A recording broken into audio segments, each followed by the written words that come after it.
The detachment is consent. When I take a step back and look at my dad's life and other people's lives that have lived a healthy attitude when it's come to sex, it really comes down to individuals who are consenting in front of or behind closed doors. Okay. Healthy sexual relationship? Are you freaking kidding me? Let's just recall some of the things that Hugh Hefner has been accused of. He's been accused of drugging women so they would more readily sleep with him. He's accused of coercing women into sexual relationships, including orgies.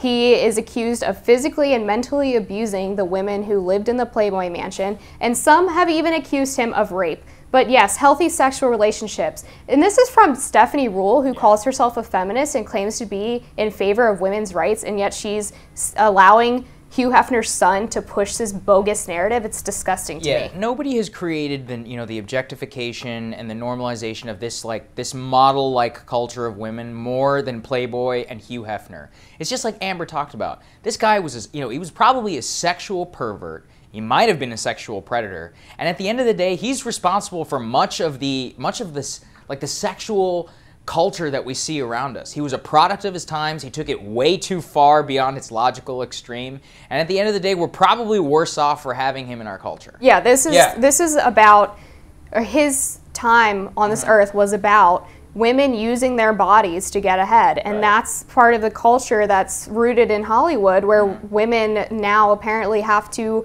provide sexual favors or endure sexual harassment by directors and producers in order to get a role. He helped promulgate that culture. So for them to say that he was different from Hollywood because he worked in consent and healthy sexual relationships is so bizarre that I can't even believe that this is something I watched on TV. Yeah, paying lip service to something and then what you do in the actual privacy of your home and the business that you help create tells us much more and pretty much everything that we need to know about Hugh Hefner. This is just straight up revisionist history.